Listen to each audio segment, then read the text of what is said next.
నేను జడ్జ్మెంట్ వాయిదా వేస్తున్నట్టు మీరు జర్నీని అర్జెంట్ చేస్తున్నారా? ఎంతైనా జడ్జ్ భర్త అనిపించారు. మీరు పాఠాలు నేర్పించకపోతే పిల్లలేం ఫెయిల్ అయిపోరు. ఈసారి వారం రోజు సెలవు పెట్టండి. ఓకే అమ్మా, మీకోసం ఎవరు వచ్చారు. బాయ్.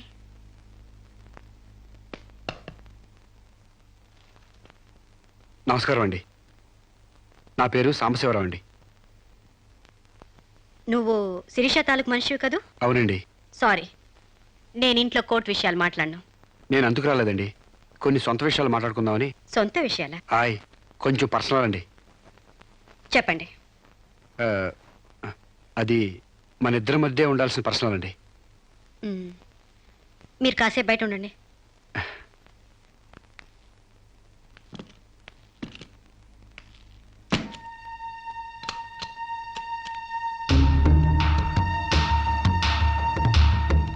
చాలా సీక్రెట్ కదండి, అందుకే తెలిపేశాను.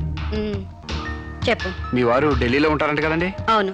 అక్కడ మీ వారు లీడర్ అంట కదండి? University reader. 15 రోజులకోసారి వచ్చి వెళ్తుంటారంట కదండి? ఇవన్నీ నీకెలా తెలుసు? కావాల్సిన వాళ్ళ గురించి ఆ మాత్రం తెలుసుకోలేమంటండి.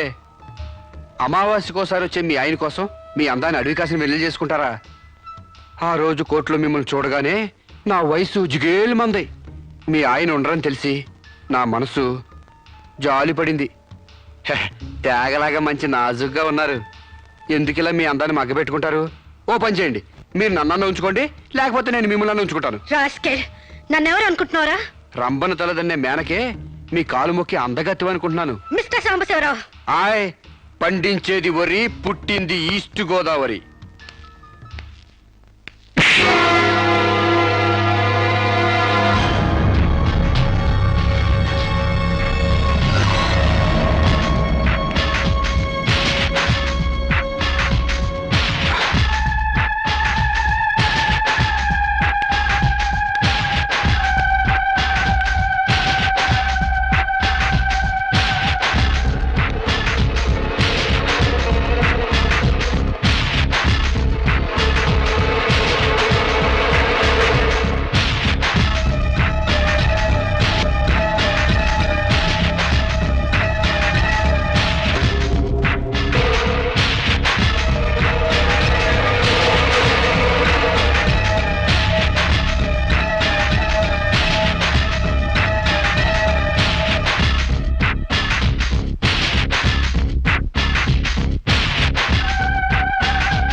మేడం, ఏం జరిగింది?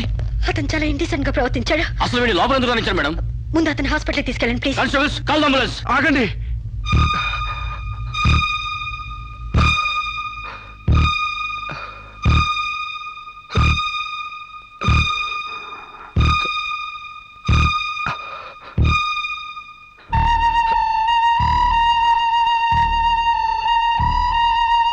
భయపడకండి అమ్మా, మీరు నాకు తల్లి లాంటి వారు. ఇదంతా నేను కావాలని చేయలేదు. శిరీష్ నిర్దోషని చెప్పడానికే చేశాను. అవునమ్మా, శిరీష్ అమాయకురాలు. నా శిరీష్కి అనుకోలేకపోయినా ఆర్తన ఉంది. మమకారాన్ని అర్థం చేసుకోలేకపోయినా మానవానికి విలువిస్తుంది. రాష్ట్రం కానీ రాష్ట్రం వెళ్ళొస్తేనే స్టైల్ పెరిగే ఈ రోజుల్లో 20 సంవత్సరాలు ఫారిన్లో ఉండొచ్చిన శిరీష్కి ఇతరుల్ని డామినేట్ చేయాలనే తప్ప వేరే ఆలోచన లేని పిచ్చిది. మీరు ఒక జడ్జి అయ్యిండు కూడా ముందు వెనక ఆలోచించకుండా రేపు చేయబోయి నన్ను కత్తితో పొడిచారు. ఎందుకు? ఆడదానికి ఇష్టం లేకపోతే స్వయానా మన్మధుడే దిగొచ్చినా అంగీకరించదమ్మా. నా శిరీష శీలం లేని ఆడదైతే ఆ రోజు వాడిని ఎందుకు చంపేది? హాయిగా వాడితోనే డేటింగ్ పెట్టుకునేది. మొగుడితో తప్ప పరాయి మగాడితో ఊహించుకోలేని ఆడతోనూ ఏ ఆడదైనా ఆ పరిస్థితిలో ఉంటే ఈరోజు మీలాగే ఆ రోజు శిరీష్ లాగా చేస్తుంది. ఎంత పచ్చి వ్యభిచారైనా ఇష్టం లేని మగాడి చేయి పడితేనే చేదరిస్తుంది. నా శిరీష్ సిగ్గు తెలియంది కానీ శీలం లేనిది కాదమ్మా. తను నా తమ్ముడిని ఏ డేటింగ్ పేరుతో మోసం చేసిందో అదేవిధంగా మోసం చేసి తనలో మార్పు రావాలని నాటకం ఆడాను. అవును మేడం, శిరీష్లో మార్పు తేవాలని నేను సాంబశివరావు కలిసి ఈ నాటకం ఆడాం. ఆమెలో మార్పు సాధించాం. కానీ లాస్ట్ మూమెంట్లో మర్డర్ కేసులో ఇరుక్కుంది. మీరు శిరీషకు కటింగ్ శిక్ష వేయబోతున్నారని తెలిసి అతను ఈ రేప్ ప్లాన్ గురించి నాతో చెప్పాడు. మీకు తెలియంది కాదు కానీ చెప్తున్నాను. రేపుకు ఉరిశిక్ష వేయాలని చట్టాల మార్పు కోసం ప్రయత్నాలు జరుగుతున్న ఈ రోజుల్లో రేపిస్ట్ని చంపడం కనీసం చిన్న నేరం కూడా కాదని నా నమ్మకం. దయచేసి నా శిరీష్ని కాపాడండి. నా శిరీష్ని కాపాడు.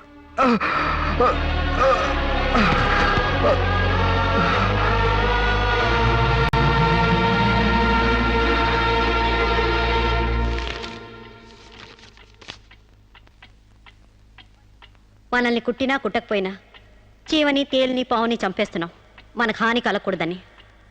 శిరీష తన మానానికి హాని వాటిల్లిందని ఒక చీడ పురిగిని చంపింది.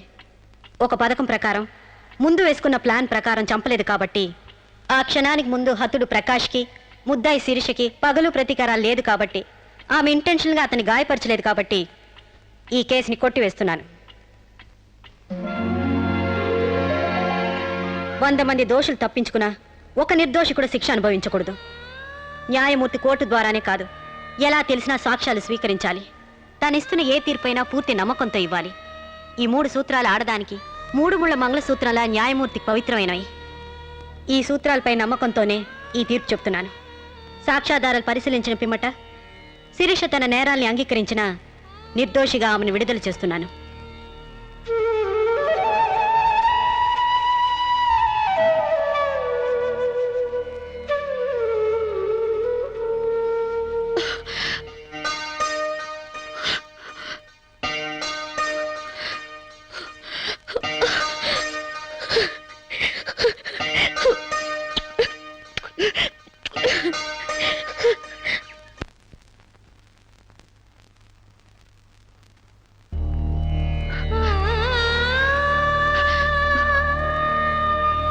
మన సాంప్రదాయాల సంస్కృతుల వాల్యూ తెలుసుకున్నాను.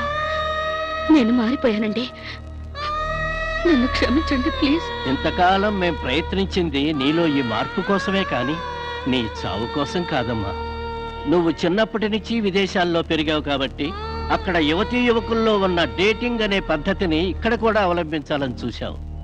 కానీ ఈ పవిత్ర భారతదేశంలో వివిధ రకాల మతాలు, కులాలు, భాషలు ఉన్నా ఒక్కొక్క దానికి ఒక్కొక్క రకం కట్టుబాట్లున్నాయి. ఆ కట్టుబాట్లకు అనుగుణంగా మసులుకోబట్టే మేమందరం ఎంతో ఆనందంగా కలిసిమెలిసి బ్రతుకుతున్నాం. కానీ వాటిని నువ్వు అగౌరవపరిచావు, హేళన చేశావు. ఈ దేశాన్ని, ఈ మనుషుల్ని అర్థం చేసుకోలేకపోయావు. అటువంటి నీకు మన గొప్పతనం చెప్పాలని, నీలోని మంచి మనిషిని బయటకు తీసుకురావాలని మేము ఈ నాటకం ఆడాం. మా నమ్మకం వమ్ము కాలేదు. భారతీయ సంస్కృతి సాంప్రదాయం గల అమ్మాయే మా ఇంటి కోడలుగా రావాలనుకున్నాం. అలాగే నువ్వు మా ఇంటి కోడలు అవుతున్నావు. నిజంగానా?